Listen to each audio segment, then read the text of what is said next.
Oi, gente, beleza? Tudo bem com vocês? Dando sequência naquilo que nós já começamos no nosso encontro síncrono, iniciamos o capítulo 12, né, que é o capítulo de noções de estatística, que é onde nós vamos trabalhar aqui algumas ideias voltadas à pesquisa estatística, tá certo? Então, nós já vimos aqui a tabela de distribuição de frequência, vimos que nessa pesquisa, nessa pequena pesquisa que foi realizada, nós temos aqui a frequência. A frequência é um número, né? Quantas vezes aquele determinado evento apareceu perante a pesquisa, ou seja, o que nós vimos aqui foi a relação quantos alunos de uma turma de 25 alunos, né? Quantos desses alunos possuem irmãos, tá certo? Então, tem, no caso, 2 alunos que não possuem irmão, 8 alunos que possuem um irmão, 11 que possuem 2 irmãos e assim sucessivamente. Depois nós vimos a questão da frequência relativa, que nada mais é do que a frequência absoluta, tá? Frequência ou frequência absoluta é a mesma coisa, transformada em porcentagem. Ou seja, 8% da turma não possui irmão. 32% da turma, apenas um irmão. 44% da turma, 2 irmãos, e assim sucessivamente. Trabalhando com a porcentagem fica muito mais fácil de identificar, né? Percebam que o que prevaleceu aqui está entre 32% e 44%, ou seja, a maior parte dos alunos, que seria ali 76%, 76 a cada 100 alunos possui ou um ou 2 irmãos. Beleza? Depois aqui ele fala da distribuição de frequência, o que vem a ser, já havíamos comentado sobre isso, tá certo? Bom, depois, comentei rapidamente com vocês sobre a população e a variável, inclusive para a nossa pesquisa já é importante vocês irem levantando esses dados, né? Qual a população? A população, gente, é o público que a nossa pesquisa vai atingir, tá?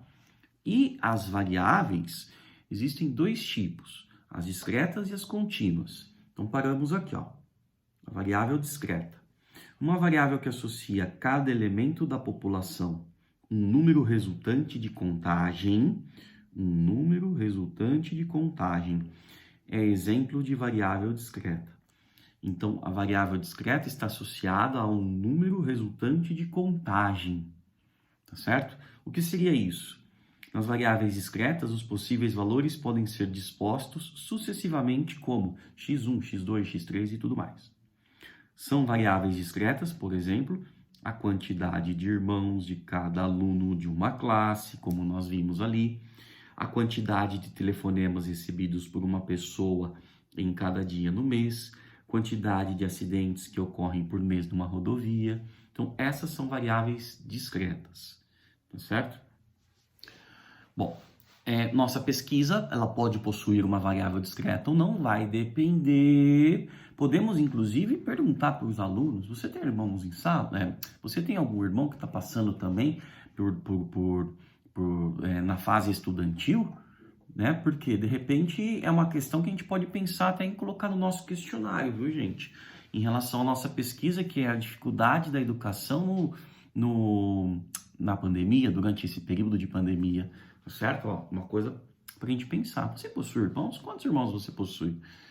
Né? Quantos irmãos você possui como um estudante, por exemplo? Não sei. Vamos ver, porque vai depender do segmento que nós vamos dar para essa pesquisa. Aí depois vem as representações gráficas, né? Existem diversos tipos de gráficos. Então, podemos representar a distribuição de frequência dos números de irmãos, por exemplo, que é o exemplo que ele vai continuar aqui, num gráfico de barras, ou num gráfico de colunas ou de setores. Esse é um gráfico de barras, de colunas, desculpa. Colunas, né? Colunas são verticais, são barras verticais, também poderia ser chamado assim. E na coluna, no eixo vertical, eu tenho as porcentagens e cada coluninha indica que, ó, 8% possui ali nenhum irmão. 32% possui um irmão. 44, 2 irmãos. 8%, 3 irmãos. 4%, 4 irmãos. 5%, 4 irmãos. 4%, 5 irmãos. Tá certo? Então, aqui eu tenho a quantidade no eixo horizontal e no vertical é a porcentagem referente ao número de irmãos. Beleza? O gráfico de barras horizontais, ele retrata a mesma coisa, porém é a disposição. Professor, mas qual gráfico eu vou utilizar? Aquele que for mais conveniente. Geralmente usamos o de colunas ou até mesmo o de setores. Esses dois tipos de gráficos, são os mais utilizados. Os de setores, você bate o olho, gente, e dá para enxergar diretamente aqui, ó. Um irmão, olha aqui, e 2 irmãos, foi o que prevaleceu, foi o que tomou a maior parte da circunferência, tá? Porque no gráfico de setores, esses setores, eles são proporcionais, a circunferência não tem 360 graus. Então, por exemplo, número de irmãos, 44% dos alunos possuem 2 irmãos. Então, como que eu calculo o setor circular correspondente a esse dado? Eu pego 44% de 360 graus, que vai dar 158 graus e 40,4. Tá? Então, eu pego ali aproximadamente esse setor circular, ele tem 158,4 graus. Já os que possuem um irmão, 32% de 360, que vai dar 115 graus, que é esse setor aqui.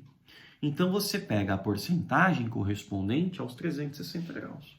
360 graus é tudo, então você aplica a porcentagem em cima de 360, acha o ângulo central correspondente ao setor, tá? Então, vou colocar aqui de novo, ó. Esse é o ângulo central de 158,4 graus, tá? Aqui está o cálculo. Esse ângulo central corresponde a 115 graus, 2. Estou me adaptando ainda tá? Coloquei o grau ali, mas 115 graus tá aproximadamente. Você não vai colocar 115,2 graus. Beleza, gente? Os exercícios que nós temos aqui são exercícios relativamente simples, tá? Não vou entrar nessa discussão, porque isso daqui eu falaria para vocês darem uma olhada aqui nos exercícios. Por enquanto, não. É mais essa discussão teórica, esse assunto ele é um pouco mais falado mesmo. Aqui é mais interpretação, né? Tem um 3, por exemplo, ele pede para o número de erros na primeira página de um jornal diário de grande circulação em 200 dias pesquisados, está na tabela ao lado. Número de erros na primeira página. Nenhum erro, 1 erro, 2 erros, 3 erros. Então, ó, nos 200 primeiros dias, 170 dias não tinha nenhum erro na primeira página. Em 18 dias foram encontrados 1 erro. Em 10 dias foram analisados 2 erros e em 2 dias 3 erros. Tudo bem? O que ele pede? Refaça a tabela acrescentando a frequência relativa. Aqui eu tenho número de dias, né? A frequência relativa é a porcentagem em relação a esses 200 dias, tá certo? Então, notem que se eu somar aqui, ó, a soma de tudo isso aqui vai dar um total de 200 dias, que é o total pesquisado. Então, 170 dividido por 200, eu tenho a frequência relativa aí. Simples de tudo. Beleza, pessoal? Bem tranquilo mesmo. Então, já venho aqui com uma outra...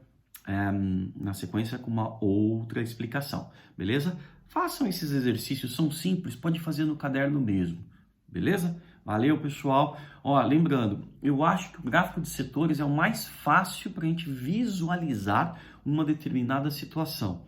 Tanto é que na pesquisa nossa, nós vamos trabalhar muito com gráfico de setores.